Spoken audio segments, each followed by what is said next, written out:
दोस्तों, क्या आप जानते हैं कि बाल कृष्ण और शिव जी का मिलन कैसे हुआ था? चलिए जानते हैं कि भगवान शिव श्री कृष्ण से मिलने के लिए किस रूप में पहुंच गए।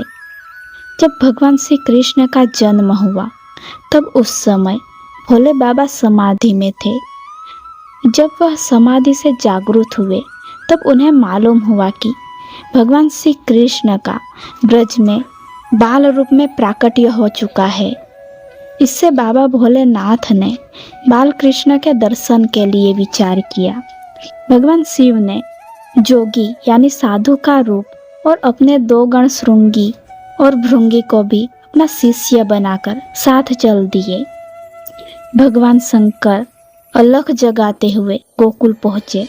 शिव जी नंद भवन के द्वार पर आकर खड़े हो गए।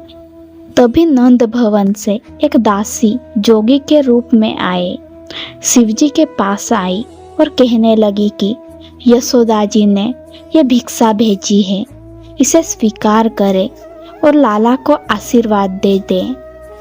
शिव बोले, मैं भिक्षा नहीं लूँगा। गोकुल में यशोदा जी के घर बालक का जन्म हुआ है, मैं उनके दर्शन के लिए आया हूँ। मुझे लाला का दर्शन करना है। दासी भीतर जाकर यशोदा माता को सब बता आई। यशोदा जी को यह सुन बड़ा आश्चर्य हुआ कि उन्होंने बाहर झांक कर देखा कि एक साधु खड़े हैं जिन्होंने बाघांबर पहना है, गले में सर्प है, भव्य जटा है, हाथ में त्रिशूल है। यशोदा माता ने साधु को प्रणाम करते हुए कहा कि मैं लाला को बाहर नहीं लाऊंगी। आपके गले में सर्प है, जिसे देखकर मेरा लाला डर जाएगा। शिवजी बोले कि माता, तेरा लाला तो काल का भी काल है, ब्रह्म का भी ब्रह्म है। वह भला किससे डर सकता है? उसे किसी की भी कुदृष्टि नहीं लग सकती और वह तो मुझे पहचानता है। वह मुझे देखकर प्रसन्न हो जाएगा। माँ, मैं लाला के दर्शन के बिना ना ही पानी पीऊँगा और ना ही यहाँ से जाऊँगा और यही आपके आंगन में ही समाधि लगाकर बैठ जाऊँगा। आज भी नंदगांव में नंद भवन के बाहर आसेश्वर महादेव जी का मंदिर है, जहाँ शिव जी श्री कृष्ण के दर्शन के लिए बैठे थे। शिवजी का ध्यान करते हुए तन्मय हुए। तब बाल कृष्ण लाला उनके हृदय में पधारे और बाल कृष्ण ने अपनी लीला करनी शुरू की। बाल कृष्ण ने जोर जोर से रोना शुरू कर दिया। माता यशोदा ने उन्हें दूध झूला झूलाया, खिलौने आदि देकर चुप कराने की बहुत कोशिश की, परंतु लीलाधर चुप ही नहीं हुए। एक दासी ने कहा, माता, मुझे लगता है कि आंगन में जो साधु बैठे हैं उन्होंने ही लाला पर कोई मंत्र फेर रखा है। तब माता यशोदा ने सांडिल्य ऋषि को लाला की नजर उतारने के लिए बुलाया। सांडिल्य ऋषि समझ गए कि भगवान शंकर ही श्री कृष्ण के बाल स्वरूप के दर्शन के लिए आए हैं। तब उन्होंने माता यशोदा से कहा कि माता, आंगन में जो साधु बैठे हैं उनका लाला से जन्म जन्म का संबंध है, उन्हें लाला का दर्शन करवाइए।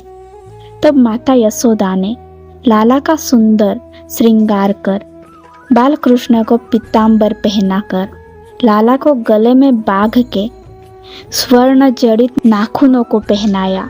फिर माता यशोदा ने शिवजी को भीतर बुलाया। नंदगांव में नंद भवन के अंदर आज भी नंदीश्वर महादेव हैं। आज भी नंदीश्वर महादेव हैं। श्री कृष्ण का बाल स्वरूप अति दिव्य है। श्री कृष्ण और शिवजी की आंखें जब मिली तब शिवजी अति आनंदित हो उठे। शिवजी की दृष्टि पड़ी तब लाला हंसने लगे। यह देख माता यशोदा को आश्चर्य हुआ कि अभी तो लाला इतना रो रहा था, अब हंसने लगा।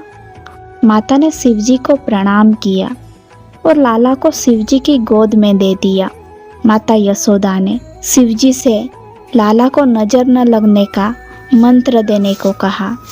जोगी के रूप में आए शिवजी ने लाला की नजर उतारी और बाल कृष्ण को गोद में लेकर नंद भवन के आंगन में नाचने लगे। पूरा नंद गांव शिवमय बन गया। आज भी ऐसा प्रतीत होता है कि जैसे नंद गांव पहाड़ पर है और नीचे से दर्शन करने पर भगवान शंकर बैठे हैं। शिवजी योगीश्वर हैं और श्री कृष्ण योगेश्वर हैं। शिवजी ने श्री कृष्ण की स्तुति की। भगवान श्री कृष्ण भी भगवान शिवजी से कहते हैं कि मुझे आपसे बढ़कर कोई प्रिय नहीं है, आप मुझे अपनी आत्मा से भी अधिक प्रिय हैं। दोस्तों, अगर वीडियो पसंद आई हो तो वीडियो को लाइक, शेयर और चैनल को सब्सक्राइब जरूर करें और कमेंट में राधे राधे जरूर लिखें।